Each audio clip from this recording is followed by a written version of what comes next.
subscribe, like Radio 360. Kwenye kipindi hichi cha usajili, hasa kipindi hichi cha dirisha dogo, klabu ya Simba Sports Club ipo mawindoni yenyewe ikisuka kikosi chake. Utakumbuka Simba imemleta kocha mpya Steve Barker kutoka klabu ya Stellenbosch pale Afrika ya Kusini. Sasa kama imemleta Steve Barker, maana yake kocha pia atahitaji wachezaji wengine wa kujazia kikosi cha Simba ambacho kwenye ligi hakikuanza vibaya sana, lakini kwenye Champions League group stage kimeanza vibaya sana.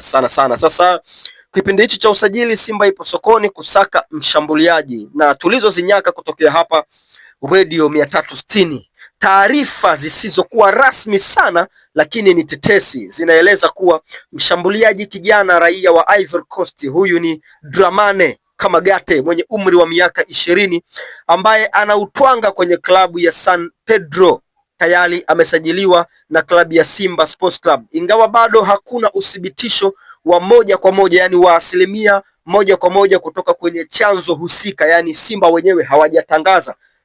Lakini Kamagate amekuwa akitumikia klabu ya San Pedro ya Ivory Coast, ambapo amejijengea jina kutokana na uwezo wake wa kucheza kama mshambuliaji wa kati, akitambulika kwa kasi, yani ile speed ya hatari na uhatari wake mkubwa mbele ya lango. Msimu uliopita aliibuka kinara wa ufungaji wa ligi kuu ya Ivory Coast almaarufu kama Ligue 1, alifunga jumla ya mabao 11, na utakumbuka kabisa kwamba ligi ya Ivory Coast ni miongoni mwa ligi ngumu. Alifunga mabao 11 na katika mechi tano za mwisho msimu huu amefunga mabao matano, yani mechi 5 goli 5. Ana wastani wa kila mechi moja.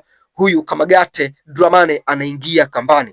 Endapo tetesi hizi zitakuwa zimethibitishwa, basi Simba itakuwa imeongeza safu ya ushambuliaji kwa mchezaji kijana mwenye takwimu na mwelekeo mzuri wa maendeleo ya soka. Dramane Kamagate, mchezaji kutoka Ivory Coast, kama atashuka kwenye viunga vya Msimbazi, hii inamaanisha sasa kati ya Mokwala pamoja na Jonathan Soa haifahamiki wote watabaki au kuna yoyote atampisha Kamagate. Kwenye tetesi hizi za usajili bado tunaendelea kukuletea habari juu ya habari. Radio 360 tuko na wewe muda wote.